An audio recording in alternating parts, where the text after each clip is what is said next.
আসসালামু আলাইকুম সম্মানিত দেশবাসী, আজকে পবিত্র জুম্মার দিন। সবাইকে জানাই জুম্মা মোবারক, জুম্মা মোবারক।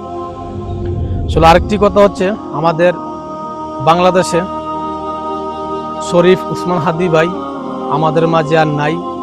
সবাই দেখছি ফেসবুকে, ইউটিউবে।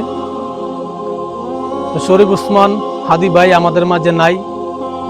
ইন্না লিল্লাহি ওয়া ইন্না ইলাইহি রাজিউন। তো আমরা সবাই দোয়া করব শরীফ ওসমান হাদি ভাইয়ের জন্য। আল্লাহ তাআলা যেন হাদি ভাইকে জান্নাতুল উচ্চ মাকাম দান করে, সবাই বলি আমিন। তো হাদি ভাই আমাদের মাঝে বাংলাদেশে প্রমাণ করে দিয়ে গেছে, প্রমাণ করেছে, এমন জীবন তুমি কররে গঠন, মরিলে হাসিবে তুমি, কাঁদিবে এই ভুবন। তো শরীফ ওসমান হাদি ভাইয়ের জন্য পুরো বাংলাদেশ এখন কাঁদে, পুরো বাংলাদেশ কাঁদে এখন।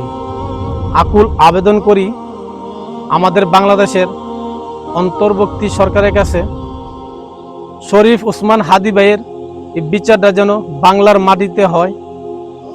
আমরা এই আশাবাদী অন্তর্বর্তী সরকারের কাছে। তো সবাই ভালো থাকবেন, সুস্থ থাকবেন।